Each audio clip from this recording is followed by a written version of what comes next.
Hi hello welcome to Suman TV. నేను మీ Roshan. Present మనం ఎక్కడ ఉన్నాము అంటే బలగం మూవీ రిలీజ్ అయిపోయిన తర్వాత ఆల్మోస్ట్ అందరు టెక్నీషియన్స్ని కూడా సుమన్ టీవీ వాళ్ళు ఇంటర్వ్యూ చేసుకుంటూ వచ్చారు. అట్ ది సేమ్ టైం అసలుకి తెలంగాణలో ఇంత మంచి సినిమా తీయొచ్చు అని చెప్పి నిరూపించారనమాట Jabardasth the great comedian Venu గారు. అండ్ అసలుకి ఈ సినిమాకి సంబంధించిన కొన్ని సన్నివేశాలు అసలు ఎలా తీశారు, ఎలా తీయగలిగారు, ఇంత న్యాచురల్గా ఎలా వచ్చింది సినిమా, అండ్ తెలంగాణ గర్వపడే ఒక మంచి సినిమా అవుతుందని చెప్పి కేటీఆర్ ఆల్రెడీ ప్రీ రిలీజ్ ఈవెంట్లో కూడా చెప్పారు. అదే అయ్యింది. దిల్ రాజు గారు అనుకున్నది నెరవేరింది. సినిమాలో కంటెంట్ ఉంటే థియేటర్కి జనం వస్తారని మళ్ళీ ఒక్కసారి నిరూపించింది బలగం మూవీ. సో బలగంలో యాక్ట్ చేసిన కొంతమంది టెక్నీషియన్స్తో పాటు ఈరోజు నేను ఒక టెక్నీషియన్ దగ్గరికి వచ్చాను. సో ఈయన ఒకప్పుడు జబర్దస్త్లో మెరిసిన ఒక కమెడియన్ అయినప్పటికి కూడా తర్వాత సినిమాల్లోకి వచ్చి దాదాపు 100కు పైగా సినిమాల్లో సక్సెస్ని అందుకున్న the one and only great comedian అంటూ ఉంటారు. తన స్లాంగ్తో, తన డైలాగ్ డెలివరీతో, తన మోడ్యులేషన్తో సినిమాలో ఎంత పెద్ద డైలాగ్ అయినా సరే అట్టహాసంగా అది పెద్ద హీరోలైనా చిన్న హీరోలైనా ఏమి తేడా తెలియకుండా ఆన్ కెమెరా ఆ ఫ్రేమ్ని అర్పించే the great comedian Racha Ravi. So Racha Ravi ఇదే సినిమాలో చేశారు. రచ్చరవి ఇక్కడే ఉంటున్నారనమాట, ప్యాలెస్ లాంటి ఒక ఇంట్లో. సో ఒకసారి రచ్చరవిని మాట్లాడే ప్రయత్నం చేద్దాం. ఈ సినిమాలో తనకి ఎలాంటి అనుభూతులు ఉన్నాయి, ఎలాంటి సన్నివేశాలు తన మీద చిత్రీకరించారో ఆల్రెడీ మనం థియేటర్లో చూసాం. సో రచ్చరవికి సంబంధించిన కొన్ని, ఎందుకంటే చాలా డౌన్ టు ఎర్త్, చాలా గ్రౌండ్ నుంచి వచ్చాడు రచ్చరవి. బట్ అంచెలంచెలుగా ఎదుక్కుంటూ ఒక స్థాయికి వచ్చిన ఒక మంచి కమెడియన్.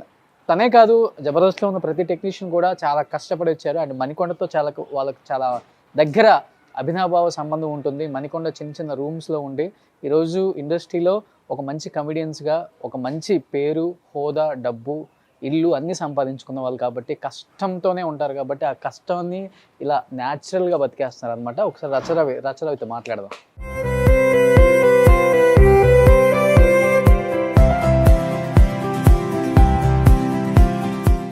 ఏ ఫ్లోర్లో ఉంటాడో ఏంటో, ఇదిగో బొడ్డోడు వస్తున్నాడు, ఇన్ని అడుగుదాం. అరే ఇట్టరా, నువ్వు ఎక్కడ ఉంటావు? ఇదే అపార్ట్మెంట్లో ఉంటావా? ఇక్కడ ఒక కమెడియన్ ఉన్నారు తెలుసా, రచ్చరవి. ఎక్కడ ఉంటాడు, తీసుకెళ్తావా? నువ్వేమవుతావు రచ్చరవికి? కొడుకువా? తొడుకు అంటావేంట్రా నువ్వు? రచ్చరవి కొడుకువా? ఓ నీది మీ అమ్మ పోలికారా? రచ్చరవి పోలికి రాలేదు, అందుకే ఇంత అందంగా ఉందాం. సరే రచ్చరవి దగ్గర తోలుకుపోతా నన్ను. సరిపోతుందా? ఈ రచ్చరవి కొడుకంట, స్కూల్ నుంచి వస్తున్నాడు. పారా, మీ నాన్న ఫోన్ ఎత్తట్లేదు, దబ్బోదాం. ఏ క్లాస్ చదువుతున్నావు నువ్వు? మీ నువ్వు ఒక్కడవేనా? మీ అక్క ఏ క్లాస్? తను 7th. ఏ స్కూల్ నువ్వు?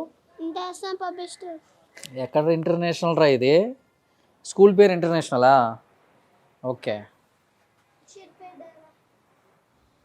షేక్పేట దగ్గర రా వెళ్దాం. నేను మీ రచ్చరవి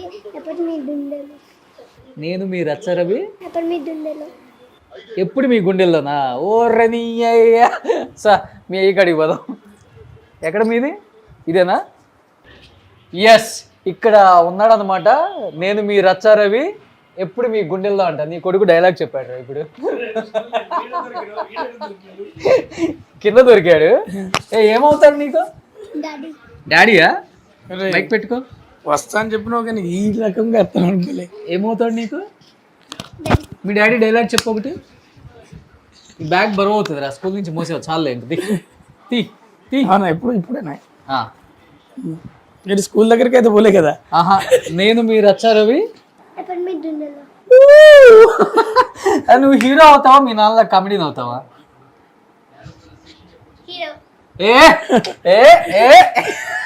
ట్రైనింగ్ గట్టిగానే ఉంది బా. So first of all congratulations.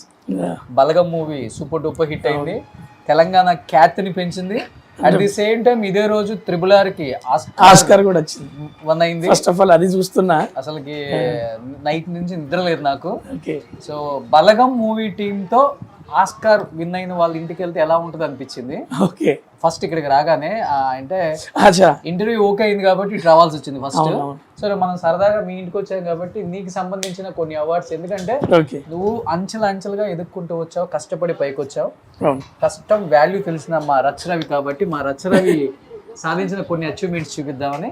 So రచ్చ రవి గారు సాధించిన కొన్ని అచీవ్మెంట్స్ నేను మీకు చూపించడానికి ఇక్కడి నుంచి స్టార్ట్ చేద్దాం. ఇది చాలా కొత్తగా ఉంది, ఇది ఎవరింట్లో చూడలేదు నేను దీన్ని. నాకు చెట్లు అంటే చాలా ఇష్టం. ఓకే. ఇది మాకు ఫ్రూట్స్ అంటే నీ లైఫ్లో ఏది కావాలన్నా ఫ్రూట్స్ రూపంలో ఉంటాయి కదా. ఓకే. మనకు పడ్డ కష్టానికి మాత్రమే ఫలితం వస్తుంది. ఓకే. అది అంటే సింబాలిక్గా నా పిల్లలకు ప్రాక్టికల్ ఎడ్యుకేషన్ అనేది నాకు ఎన్విరాన్మెంట్ నుంచి స్టార్ట్ చేయాలని చెట్టుని ఇంట్లో పెట్టి, ఈ చెట్టు కింద ఇద్దరు పిల్లలకు డైనింగ్ టేబుల్ వేయలే, ఆ చెట్టు కింద కూర్చొని తినడం. మనకు రియల్ చెట్టు పెట్టలేము కదా అపార్ట్మెంట్స్. సో ఆ చిన్న ఎడ్యుకేషన్లో. సో రీసెంట్గా కమెడియన్స్ని ఇలా స్టార్ట్ చేసినప్పుడు చాలా ఆర్గానిక్గా ఉంటారని అర్థమైపోయింది మన రఘుతో. నాకు కూడా ఇంట్లో అన్ని ఆర్గానిక్ ఫామ్ వాళ్ళు కూడా పెట్టిళ్ళు. అంటే ఇప్పుడు సమ్మర్ కానీ ఒకే చెట్టుకి ఇన్ని పండ్లు పడతాయని నాకు లేదు. అంటే ఈ ఒకటే ప్రపంచంలో నీకు ఎన్ని రకాలైన ఫ్రూట్స్ తీసుకోవచ్చు. ఓకే. ఇప్పుడు మనము చూసేది ఏంటంటే చెట్టుగా చూస్తున్నాం, ఇది నేను ఎన్విరాన్మెంట్ అండ్ నేచర్లో చూస్తున్నా. ఈ చెట్టు అంటే ఇప్పుడు మనకు ఊర్లో అయితే పెరటు చెట్లు ఉంటాయి కదా. సో నాకు ఆ ప్లేస్ లేదు, నాది చిన్నది డబుల్ బెడ్రూమ్ ఫ్లాట్, ఇక్కడికి వచ్చి కొనుక్కున్నా.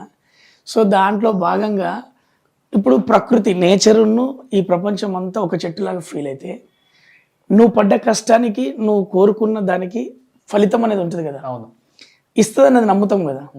సో ఈ చెట్టునే నాకు నా పిల్లలకు ఒక డైనింగ్ టేబుల్ వేయకుండా 2 చిన్న చైర్లు కొని పిల్లలకు ఈ చెట్టు కింద తినడం అలవాటు, వాళ్ళు ఇక్కడ కూర్చొని తింటారు. Great great. అంటే ఎన్విరాన్మెంట్ అంటే చెట్లు అంటే ఇష్టం కాబట్టి ఒకే చెట్టుకి ఇలా చూస్తే ఇప్పుడు ఈ చెట్టుకు పండటం కూడా, ఈ చెట్టుకు ఒక పిట్ట ఉంటది తన గూడు కట్టుకొని, కింద మనిషి ఉంటాడు నీడ కట్టుకొని. ఫ్రూట్స్ ఉంటాయి, అంటే ఏ జీవైనా కోతి దగ్గర నుంచి ఒక్కొక్క జీవి తినేందుకు అన్ని రకాల ఈ చెట్టుకు ఉంటాయి. మనమే కన్ఫ్యూజ్ అయ్యి మనము ఈ ఫ్రూట్స్ తింటే సరిపోతుంది, కానీ మనం ఏం చేస్తున్నాం అంటే ఈ ఫ్రూట్స్ కాకుండా అక్కడ ఉన్న పిట్టని తిని వాటి బొక్కల కోసం కాలబెట్టిన చెట్టు నరికి అవన్నీ కలిపి అట్మాస్ఫియర్ నీళ్ళలో పాడేస్తున్నాం. కాబట్టి పొల్యూషన్ అవుతుంది. గ్రేట్. కాబట్టి నాకేంటంటే ఇది ఒక ఇప్పుడు ఇక్కడ నాకు ఇష్టం, నాకు చాలా బాగా నచ్చింది. ఎవరింట్లో చూడలేదు నేను, ఫస్ట్ టైం. అంటే నాకు తక్కువ పెట్టుబడి ఉంది, లేకపోతే ఇంకా ఎక్కువ చేస్తాను. కొన్ని వందల హోమ్ టూర్స్ చేస్తుంటాను, బట్ ఇది ఎక్కడ కనిపించలేదు మిత్రమా. సో ఇవి కొన్ని మీరు సాధించిన అచీవ్మెంట్స్. ఇవన్నీ సేవకు ఈవెంట్స్కి వచ్చినాయి. ఇవన్నీ సేవలు అంటే ఇప్పుడు బ్లడ్ బ్యాంక్ తరఫున ఇట్లా షోస్కు సంబంధించినవి. బాగా అటెండ్ అవుతారు కదా షోలకి మీరు? ఇవన్నీ ఇప్పుడు మ్యారేజ్ పిక్, మ్యారేజ్ పిక్ చాలా అందంగా ఉన్నాం. అప్పుడు నా దగ్గర ఏమంటారు స్టేజ్ కానీ స్టెమినా కానీ ఏమీ లేదు వ్యవస్థ. ఇది చూస్తే నీకు అర్థమవుతుంది. ఓకే. ఆ పెళ్లిలో ఇంత కన్ఫ్యూజన్ ఉంటుంది. చాలా అందంగా ఉన్నాం అప్పుడు. అది ఇవి షోస్కి సంబంధించినవి, ఇది మూవీస్కి సంబంధించినవి. ఓకే. ఇప్పుడు ఇది ఫస్ట్ కళ్యాణ వైభోగమే ఫస్ట్ హిట్ సినిమా నాకు. ఓకే. ఫస్ట్ కళ్యాణ వైభోగమే ఫస్ట్ హిట్, తర్వాత శతమానం భవతి, F2. ఆల్మోస్ట్ జబర్దస్త్ మానేసిన తర్వాత ఒక 100కు పైగా, మానేయడం కాదు వీలు కాక మూవీస్ కు ప్లాన్ చేసుకున్నాం. 100కు పైగా చేస్తున్నాం. నాకు తెలిసి జబర్దస్త్ ఆర్టిస్టులు అంత నెంబర్ చేసి ఫుల్ ఫెడ్జ్ గిట్ ఉన్నా కాబట్టి తొందరగా అయింది, కానీ వేరియేషన్స్ చాలా పడ్డాయి. అవును. ఇప్పుడు బలగం వరకు మొన్న ప్రతి సినిమాకు ఒక్కొక్క వేరియేషన్ క్యారెక్టర్స్ ఇండస్ట్రీ చాలా గొప్పది ఇచ్చింది. అవును, అది ఇచ్చింది. జబర్దస్త్ ఇక్కడ ఉంది. నేను ఈయనను చూసి అంటే చిరంజీవి గారిని ఇన్స్పైర్గా తీసుకుంటాం 100% గుండెలో పెట్టుకొని. బ్రహ్మానందం సార్ గారి ఫోటో పెట్టుకోవడానికి రీజన్ ఏంటంటే ఈ ఇల్లు వాస్తు చూసి ఈ ఇల్లు నీకు బాగుంటుందని ఇప్పించింది బ్రహ్మానందం సారే. Okay, great. ఒకసారి వచ్చి పక్కన ఒక గృహప్రవేశానికి వచ్చినప్పుడు ఇది చూసి వాస్తు చాలా బాగుంది రవి, నీ దగ్గర డబ్బులు లేకపోయినా నేను హెల్ప్ చేస్తా, ఇదైతే మిస్ చేయకు అంటే. నాకు అప్పుడు డబ్బులు ఇంటికి తీసుకోవడానికి స్తోమత కూడా లేదు. ఏ మూలన ఏ టైంలో ఆయన అన్నారు ఇది తీసుకోమని, ఆ టైం నుంచి డబ్బులు కనపడ్డాయి, ఇంటికి ఇచ్చేంత కనపడ్డాయి, ఇంట్లోకి వచ్చేంత కనపడ్డాయి. ఇంట్లోకి వచ్చాక సినిమాలు నిజంగా కూడా సార్ చెప్పినట్టుగా అన్నీ నాకు చాలా కుదిరినాయి. ఈ సినిమా ఇంట్లోకి వచ్చాక శతమానం భవతి నుంచి ఒకటే నెలలో 3 సినిమాలు పడ్డాయి. సర్దార్ గబ్బర్ సింగ్, 150 చిత్రం, శతమానం భవతి. గ్రేట్. ఆ 3 సినిమాలు ఒకటే నెలలో, ఆ 3 సినిమాలు. గృహప్రవేశం అదే నెలలో, అన్ని ఇక్కడ ఆయన కూడా వచ్చారు కదా. వచ్చారు. చాలా సో దానికి సింబాలిక్ గా బ్రహ్మానందం గారి ఫోటోని అలా పెట్టుకున్నాం hall. Shyam sir and Shyam గారు మీకు లైఫ్ ఇచ్చిన ఒక వ్యక్తి. నాగబాబు అన్న ఫోటో ఉంటది. ఓకే. మొన్న ఎక్కడ పెట్టాను అర్థం కాక వాల్తేరు వీరేది పెట్టిన. ఓ ఇద్దరు అన్నదమ్ముల్ని వెనక పెట్టారు అనమాట. మొన్న వాల్తేరు వీరే వచ్చింది కదా. సో అక్కడ నాగబాబు గారు ఉన్నారా? ఇప్పుడు శ్యామ్ సార్, నాగబాబు సార్. శ్యామ్ గారు ఎత్తుకుంది మీ అబ్బాయినా? అబ్బాయిని. ఓకే. ఇది మా ఫ్యామిలీ, ఉమ్మడి కుటుంబం, కంప్లీట్ బలగం. ఎవరెవరు అది? నా బలగం, మా అమ్మ నాన్న, నా తమ్ముడు వాళ్ళ భార్య, మా చెల్లి వాళ్ళ పిల్లలు, ఈ అందరి పిల్లలు. ఇది ఒక ఫ్యామిలీ ఫోటో ఇది. ఓకే. ఇది మొత్తం ఫ్యామిలీ. ఇది అమ్మ నాన్న. ఇక పొద్దున్న లేచి చూడాలిగా. అవును. ఖచ్చితంగా అది చాలా ఇష్టం. మా అమ్మ నాన్ననే. నేను ఏదన్నా ఎక్కడైనా కొద్దిగా మంచితనంగా సిన్సియర్గా ఉన్నానంటే అది మా పేరెంట్సే. గ్రేట్. అది వాళ్ళే. సో ఇదేంటి ఇండియన్ బుక్ రికార్డ్స్? ఇది హెల్దీగా చాలామంది ఎదుటి వాళ్ళని నవ్వించడానికి ఒకరి మీద పనిచేస్తారు. అవును. లేదా ఒకరి మీద అంటే చార్లీ చాంపియన్ స్క్రీన్ ప్లే ఏంటంటే నిన్ను నవ్వించడానికి తను బురద జల్లుకుంటాడు, బురదలో వెళ్తాడు, పులిపోన్లోకి వెళ్తాడు, కష్టాల్లోకి వెళ్తాడు. కష్టాలలోకి కానీ ఇబ్బందులు పడైనా మిమ్మల్ని నవ్విస్తాడు. అవును. కానీ మిమ్మల్ని నవ్వించడానికి ఎదుటివాడిని ఇబ్బంది కానీ ఇరుకుట్లో పెట్టింది చార్లీ చాంప్లిన్ కానీ స్క్రీన్ ప్లే. జంధ్యాల గారిది కూడా. ఇద్దరు క్యారెక్టర్లు ఇబ్బంది పడుతూ ఎదుటి వాళ్ళని నవ్విస్తారు కానీ ఎదుటి వాళ్ళని నవ్వించడానికి ఇంకో వ్యక్తిని ఇబ్బంది పడతారు. ఒక భర్తను ప్రేమించడమే ఎదుటి వాళ్ళకి నవ్వు. హారతి కడితే నల్లగా అయిపోతారు సుత్తివేలు గారు, పాదాలు బొబ్బలెక్కిపోతాయి. సినిమాకి వెళ్తే పారిపోవాల్సి వస్తుంది. అంటే అలాంటి పాత్రలు ఆ రెండు స్క్రీన్ ప్లేలు Charlie Chaplin sir and Jandhyala sir వీళ్ళిద్దరిది ఫిలాసఫీ ఏంటంటే ఎదుటి వాళ్ళని నవ్వించడానికి ఒకరిని బాధ పెట్టాల్సిన అవసరం లేదనేది ఫిలాసఫీ. వాళ్ళు బాధపడ్డా ఆ బాధలోకి వెళ్ళి వాళ్ళు నవ్వించినా కానీ ఆ ఫ్లేవర్ కొంచెం F3 మీ అనిల్ ఉన్నారు కదా, అవన్నీ ది బెస్ట్ మీ లైఫ్ లోనే. మీకు వెనక్కి తిరిగి చూసుకోకుండా వచ్చిన మూవీస్ అని చెప్పుకోవచ్చు. అవును. అందుకోసం అన్ని సినిమాలు అట్లే గద్దలకొండ గణేష్ దాంట్లో నవ్వించడానికి అంటే హెల్దీగా 30,000 మందిని ఎటువంటి ఎవరిని ఇబ్బంది పెట్టకుండా హెల్దీగా నవ్వించినందుకు అదొక రికార్డ్ అని వాళ్ళు ఇచ్చిల్లు. Great. Indian book of records హెల్దీగా నవ్వించినందుకు రచ్చరవికి వచ్చిందనమాట. గ్రేట్ నిజంగా. ఎందుకంటే ఎటువంటి ప్లాట్ఫాము బ్యాక్గ్రౌండ్ లేకుండా హైదరాబాద్కి వచ్చి అంచెలంచెలు ఎదుక్కుంటూ వచ్చిన వల్ల నువ్వు ఉంటావు. శతమానం భవతి, F2 ఇవన్నీ ఫ్యామిలీ సినిమాలే. యాక్చువల్గా నేను మాస్ ఫేస్ ఉంటుంది కదా, మాస్ ఫేస్ ఉంటుంది, మాస్ లాంగ్వేజ్, బాడీ లాంగ్వేజ్ ఉంటుంది.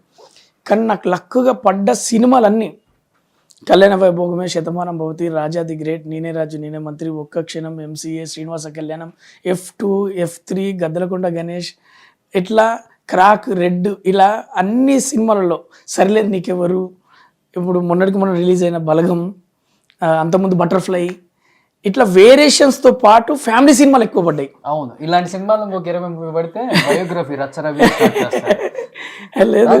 అంటే ఇండస్ట్రీ ఇచ్చిందంటే ఇండస్ట్రీ ఇచ్చింది కదా, నేను నటుడు ఇండస్ట్రీ ఇచ్చింది కదా ఈ క్యారెక్టర్స్. అంటే కొంతమంది అచీవ్మెంట్ చూసినప్పుడు మనకు కూడా కొంత ప్రౌడ్ గా ఉంటది. నువ్వైతే నన్ను చూసినావుగా స్టార్టింగ్ నుంచి. స్కిట్ కోసం కష్టపడ్డా, స్కిట్ కోసం తపన పడ్డా, ఏదో జరిగింది డేట్స్ కోసం కష్టపడతా, అట్లా అయిపోయింది ఇండస్ట్రీ. Hats up. నిజంగా కొంత హ్యాపీ అనిపిస్తుంది. ఎందుకంటే మీలాంటి వాళ్ళు చూసినప్పుడు ఇండస్ట్రీ ఎంతమంది వచ్చినా కానీ వెల్కమ్ చెప్తుంది.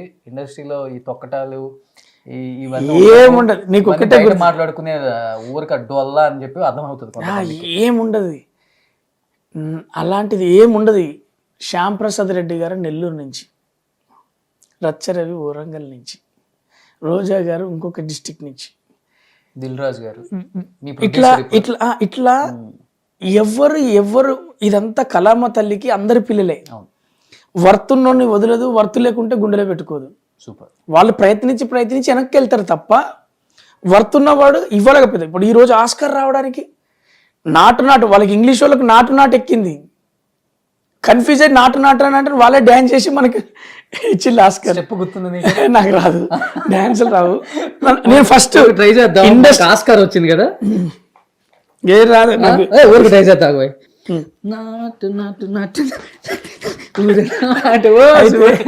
అయితే మీకు ఒక విషయం చెప్పాలి. యాక్చువల్గా ఇక్కడ కళామ తల్లిని బాగా అర్థం చేసుకుంటే చాలా ఈజీ ఫిలాసఫీ. అవును. నీ ప్రయత్నాలే నీకు పేరు, అవకాశాలు. నీ ప్రయత్నాలే. ఎస్. పిలుపు ఎవ్వరివ్వరు, పిలిపించుకునేటట్టు నువ్వు రెడీ అవ్వాల్సిందే ఎస్. ఏదో రకంగా. అట్లా నేను బాగా నమ్ముతా. అదొకటి మన ఫస్ట్. గ్రేట్. వంట చేస్తుంటావా డార్లింగ్? నేను పొయ్యి దగ్గరికి బట్టలు కాడికి పోలే. ఎందుకంటే లేదు, ఎందుకంటే ఆ రోజు నా వైఫ్కి చేయాల్సినవి రెండే అని అవి రెండే. సో నిజంగా రచ్చరవి చాలా ఇయర్స్ తర్వాత ఒక మంచి ఇంటర్వ్యూ ఇవ్వాలనుకున్నారు. And that to Suman TV. నాకు చాలా ఇయర్స్ నుంచి ఆయన అసలు ఎక్కడ మీడియాలో కనిపించలేదు. దాదాపు 7-8 సంవత్సరాలు అయిపోయింది మీడియా కనిపించక కూడా. తన సక్సెస్ సీక్రెట్ ఏంటి, ఈ మూవీస్లో ఎంత సక్సెస్ అవడానికి కారణం, అండ్ బలగం ఎంత పెద్ద హిట్ అయ్యి చాలా అంటే చాలా హ్యాపీగా ఉన్నారు. కాబట్టి బలగం గురించి కొన్ని విశేషాలు మీ అందరితో పాటు షేర్ చేసుకోవడానికి నేనైతే రెడీగా ఉన్నాను. Let's start the interview with my dear బుడ్డి డార్లింగ్ రచ్చ రవి. ఓకే.